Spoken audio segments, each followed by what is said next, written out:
Good afternoon, MPC. Kasama na natin si Chief Presidential Legal Counsel and Presidential Spokesperson Salvador Panelo. Good afternoon, sir. Good afternoon, MPC. What's good in the afternoon other than your presence?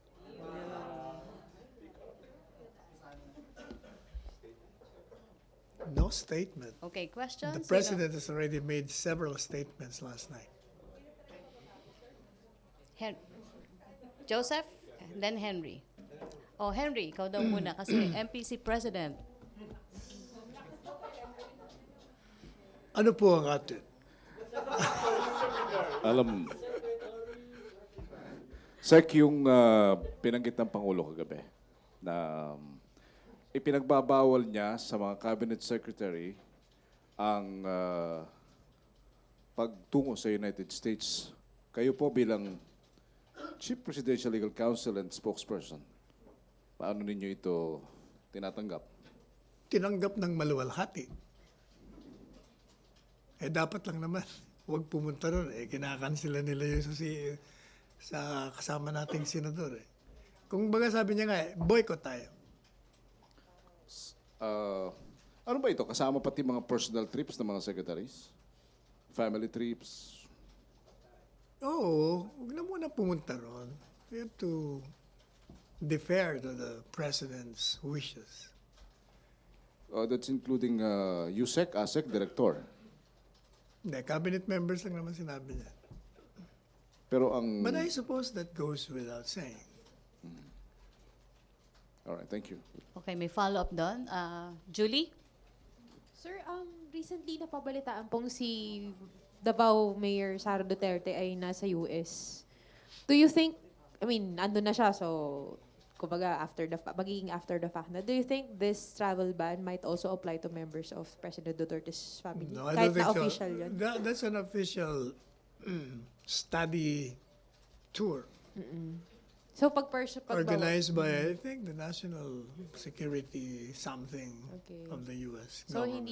hindi Para sa mga excluded terrorism yun, no? Opo. Hindi kasama yung mga ganong cases, sir. Halimbawa, Hindi, meron nga siyang in-exempt, sabi niya, Foreign Affairs Department, hindi kasama. Hindi, how about may the President's family po? Siguro the members of the family will do likewise Okay. in deference to the father. Okay, thank you, sir. Questions, MPC? Joseph?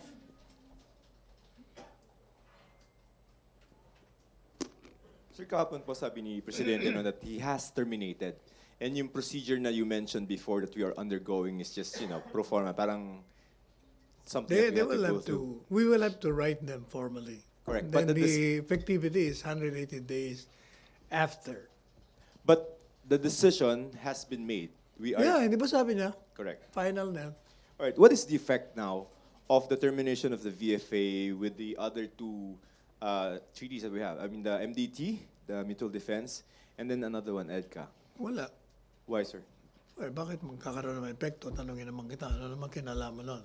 It refers to privileges of the military personnel with respect to acquisition of jurisdiction in relation to the commission of crimes, as well as the movement of their aircrafts and vessels. So, The other confined- agreements will remain. But I understand the Senate will also be reviewing all the treaties.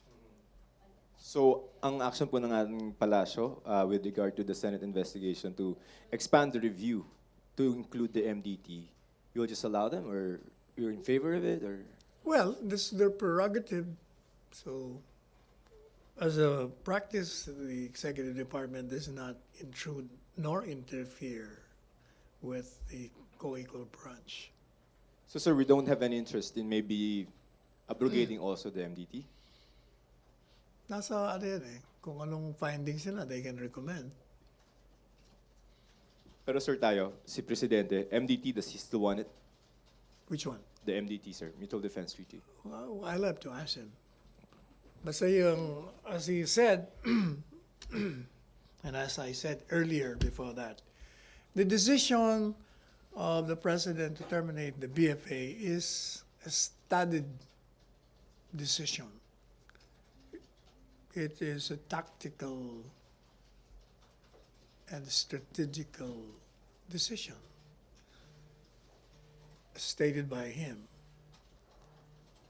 When you say tactical and strategic, what do you mean by that, sir? Well, in other words, he has something in his mind which he has not shared with us, which is, of course, a privilege of the chief architect of the foreign policy of this country. Just a little bit more on the VFA. Sir, so terminated na siya. We're just undergoing the process. Hindi pa, kasi Oh. 180 days ang effectivity nun. So, hindi pa terminated. Okay, but okay, gets. We don't even know if the Secretary of Foreign Affairs has already made the letter. Kasi siyang gagawa nun. All right. Clarification. The president said we're terminating, we're undergoing the process, but to formally say that the VFA has been abrogated is when we undergo, we've Yes, undergone the that's process. what I explained to you last night. There is a process. We have to follow the protocol. All right, but as far as the government is concerned, we're just waiting for the formalities. Yes. But the VFA is done, correct? Yeah, All right, we will consequence. not. Consequence. When we terminate, when we reach that point that the VFA is formally terminated after the procedure, what's going to happen?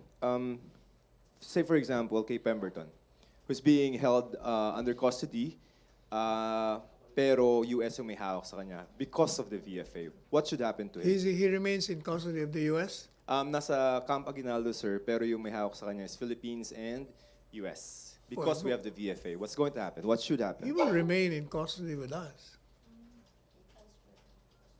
You mean local court? Yes, of course. Because we acquired jurisdiction over him. And therefore, the jurisdiction remains. You must remember that the BFA states that we cannot acquire jurisdiction unless of particular importance, and we already did that. Well, hence, logic will tell us that the termination of the BFA will not affect the acquisition of jurisdiction by the Philippine courts. Question on custody. Saan po siya dapat Ay, ikulong? dito pa rin. I mean, well, Camp Aguinaldo is here, but Camp Aguinaldo or local court, local jail? Ay, doon pa rin siya sa dati. Eh, doon siya nilagay ng court eh. Only because we have the VFA. Not necessarily. Uh, The court has decided. so if But he remains under the jurisdiction of the court. So, if the court says, dito ka, eh, lilipat ka. Alright, because I'm not very sure if the court order yung paglagay niya dun sa Camp Aguinaldo, ha? So, but if nakalagay nga sa court decision is Na? doon sa sa Camp Aguinaldo without mentioning the VFA, you're fine with Pemberton staying in Camp Aguinaldo, even without the VFA. Eh, kung mas safe siya ron eh. Kaya lang siguro nilagay siya doon because of his safety. Right, yun muna, sir. Okay, Chona and then Ina. Sir, yung boycott America, limited lang yun, sir, sa travel?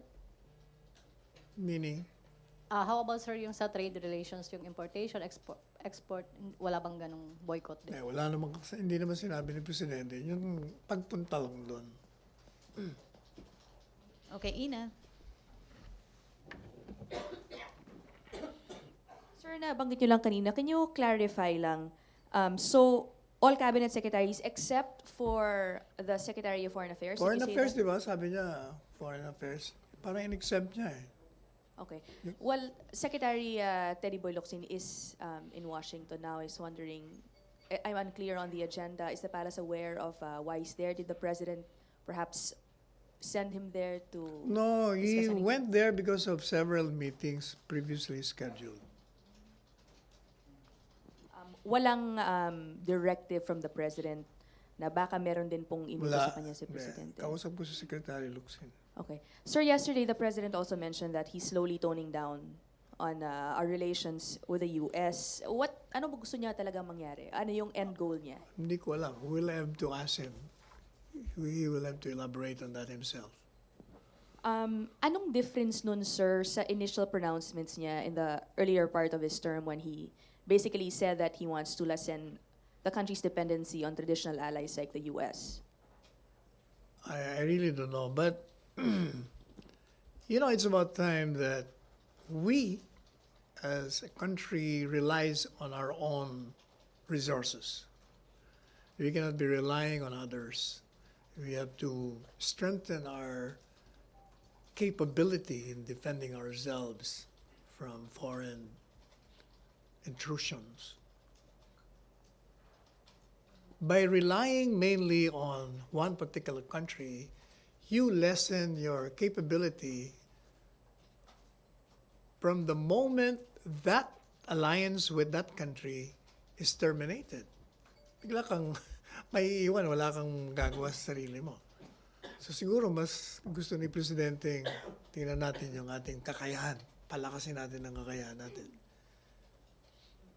So again, sir, yung agenda lang niya dito sa specific pronouncement niya of, again, toning down yung relations with the US. You don't know why?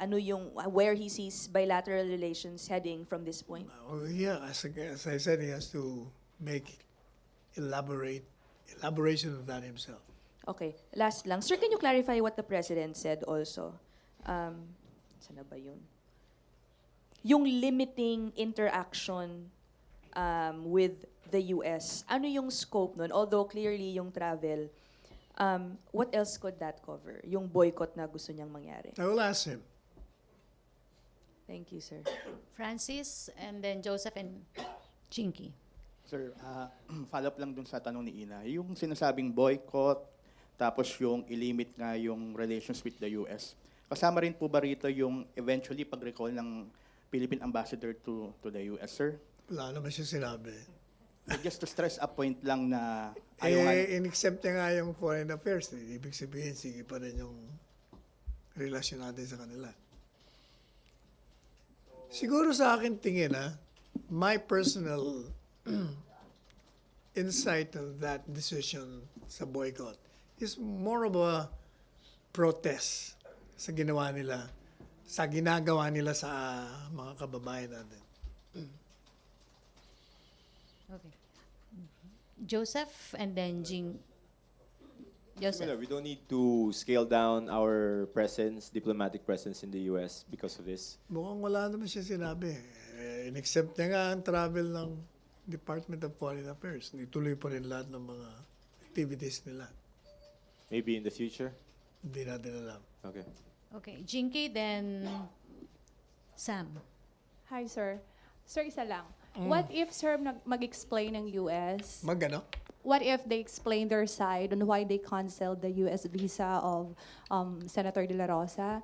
Anong mangyayari, sir? Matatapos silang boycott natin? Will the President end that particular protest? Hindi naman yung hindi pagpapaliwanag yung nire-react ng Presidente, di ba? Nire-react ng Presidente, yung ginawa nilang intrusion. Di ba, inisa-isa ko yung mga reasons bakit. That's why he said, hindi ko lang ina-announce, pero nung ginawa pa lang nila yung unang mali nila, nagre-react na ako. Nagpaplano na ako, pag ito ginawa nila, itong gagawin ko. That's exactly what he did.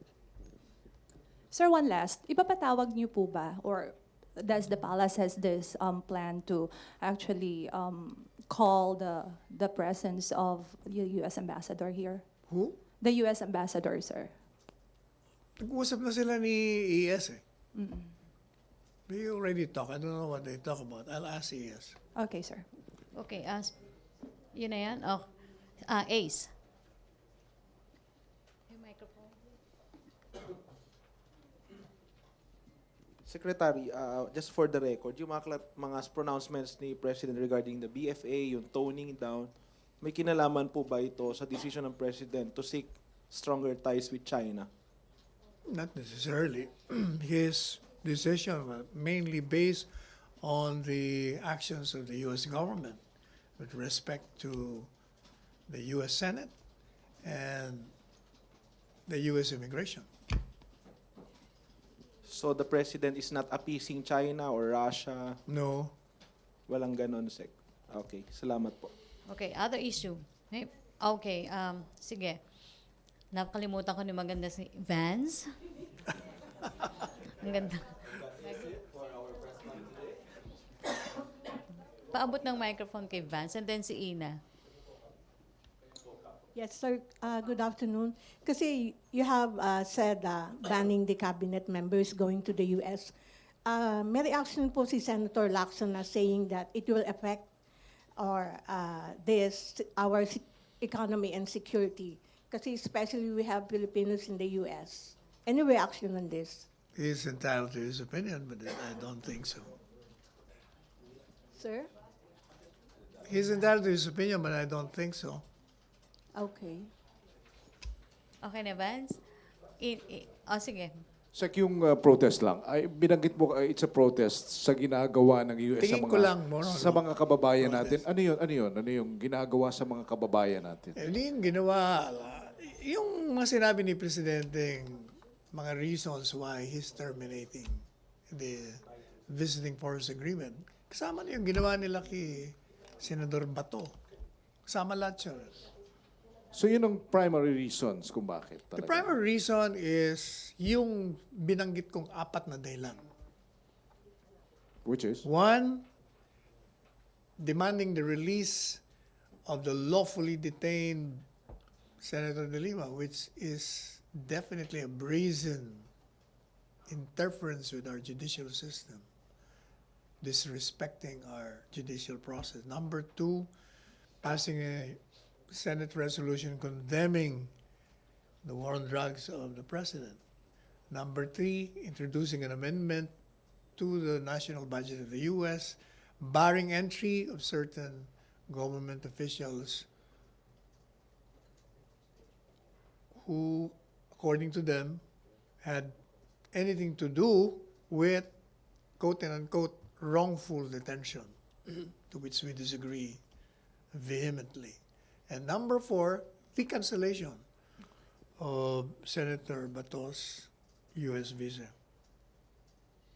All right. Okay. Thanks. Ina, last to ito sa US, then Ace. In relation sa reason number 3, sir, I'm just checking, baka lang may update. Is your visa still valid, your US visa?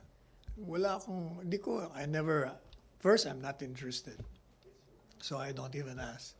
You haven't checked. No. Thank you, sir. Okay, Ace.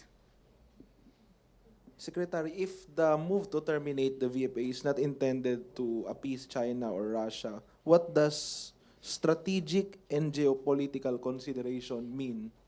As I said, I will ask him. He has to elaborate that himself. Okay, salamat po. Okay. Other issue na? O follow-up? Okay, ano muna? Sino ba si Julie, and then Tina and Prince. Other issue. Sir, can we get the palace's take on reports na yung pinapropose na Sangley Point International Airport is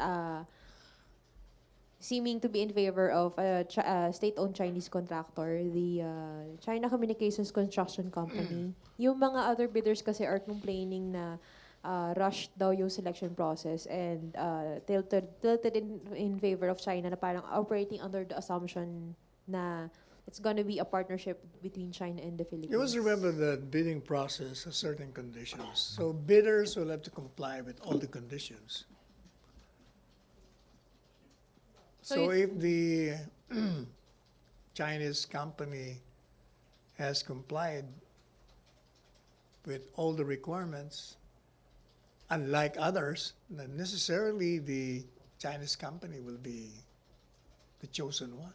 In the case of that project, the Sangley Point International Airport, the palace believes that everything was above board. The presumption is it is above board, unless you give us proof that it is not, then we come in.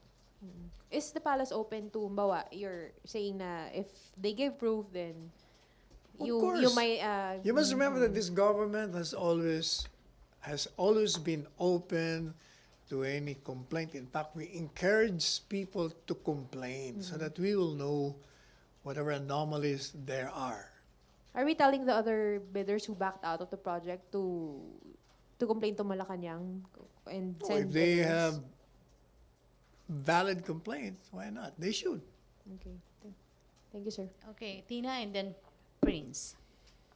Sir, there's a report that the U.S. federal agents raided the Philippine-based church, Kingdom of Jesus Christ Church in Los Angeles Why now? for alleged human trafficking. There is an ongoing human trafficking investigation that led to certain arrests of 2 church leaders. Sir, any statement on this in connection with the Philippines Tier 1 ranking in the human trafficking campaign? Well, if the raid is legitimate, then we cannot complain on that. Regardless, sir, if the church leader, known spiritual leader, is also a close ally of the president. Even then, you must remember that if a crime is committed in any country, then the laws of that country will have to be followed.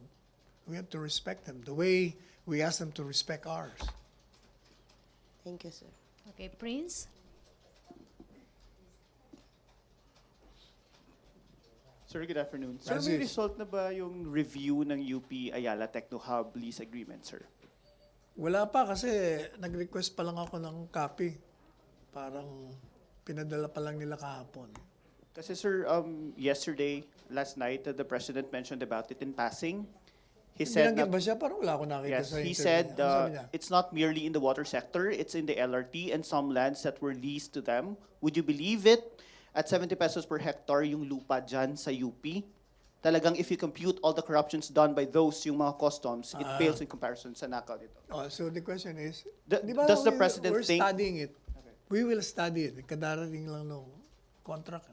But sir, does the President think that the agreement was disadvantageous to the government? No, he does not think that.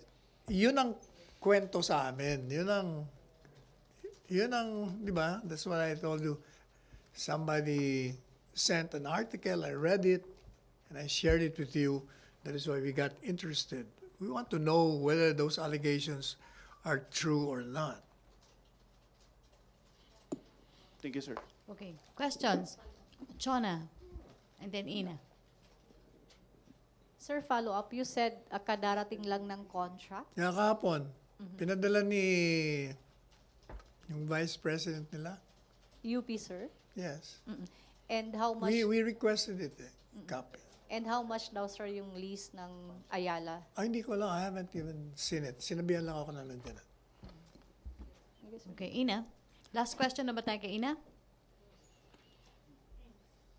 Sir, I just want to get your thoughts on nababalita, especially on social media, about how some Chinese nationals are behaving Yes. are behaving in our country. Let me tell you, there's a Chinese national doing the number 2 in a tourist spot in Manila. There's also a photo of 3 of them peeing along a highway ng sabay-sabay, and just recently, ang pinakabago po yata, one is hitting a delivery guy who was simply asking for her identification. What are your thoughts on that?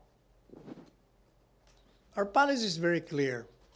The laws, immigration laws, are to be enforced, as well as all laws relative to the stay of any foreign national in this country. But those specific actions, hindi ba bothered ang palace doon? Do you see the need to maybe Like for this, talk with the... you see them on the highway? Ano namang problema Yung doon? ginagawa nila, sir, umihi doon sa Then kalye, they will be charged. Yung isa nga, doing the number 2 in a tourist spot in Sabi nga, Manila. nabasa ko rin yun. But lumalabas, hindi totoo. And then nananakit po yung isa. Well, are there efforts to maybe find out if if the tourists are perhaps given proper guidance on how they should be acting when they're here? Those reports are always investigated by the proper authorities. Like the one defecating in, hindi naman pala totoo. So, iniimbestigahan naman nila yan. But we will not allow any violation of any law by any citizen, whether foreign or local. Okay, mag-last two na tayo. Joseph and Julie. Sir, sa VFA lang, I've been reading yung mga background materials on it. No? So apparently, he is really under detention. VFA, si Pemberton, he's really under detention sa Camp Aguinaldo because of the VFA. Again, just belaboring the question. Kung wala na yung VFA, where should he Kahit turn naman up? walang BFA, kung walang BFA, then he would have been charged and tried in court. Correct. Ang question ko, sir, is physical custody, as in jail. Oh. Right now, nasa Camp Aguinaldo siya because of the VFA. He will remain in custody because he's been convicted by a Philippine court. Where is the question, sir? I don't know. Where is the question? That depends on the courts. Court. Court yun. Okay, okay. So I have to go back to the court and ask it. Palaging court. Okay, okay. Okay, last question. I mean, Julie and then Sir, yung kay Mary Jane Veloso po, Nueva Ecija Court convicted yung dalawang kapitbahay niya of illegal recruitment. Now, Mary Jane is still in Indonesia undergoing trial for drug trafficking. Does the palace or the Philippines see any implication of yung decision ng Nueva Ecija Court on regarding her case dun sa Indonesia? Like, can the Philippines cite yung pagka-convict nung dalawang kapitbahay niya for illegal recruitment as a defense or a reason for her acquittal? As a lawyer, there is no connection. Okay. She's being charged with a crime there, nothing to do with the conviction of the traffickers here. Pero as a lawyer din or as a palace official, how do you see yung pagka-convict ng dalawang Eh, kapitbahay? okay yun kasi na-convict yung mga transgressors of law. Okay, sir. Thank you. okay, mag-last question at okay. Last two, Ace and Joseph. Secretary, clarification lang sa statement si President about the NCOV. So magkakaroon ng NCOV, novel coron. Will there be repatriation now of Filipinos? Di ba sabi niya, at this time, hindi muna. Kasi unang-una, Hindi. parang sinasabi niya, repatriation. May sinabi siya na parang as long as there are measures Oh protecting. yes. Hindi So ba we sabi are niya, now- pati sa aeroplano, kailangan. Kung basta ang concern ni Presidente, safety nila at ng mga nandito. Kasi darating sila eh. So magkakaroon na po ng repatriation. Kasi ito yung quote niya. They are given the go signal. My thinking is that we will just have to go there and rescue them. I said, but all precautions must be in place so as not to allow another contamination there. So magkakaroon na po. Eh, ang problema kung may restriction ng travel doon. Okay.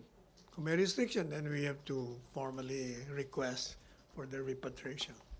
But we are now open to Oh, eh, sabi ni Presidente.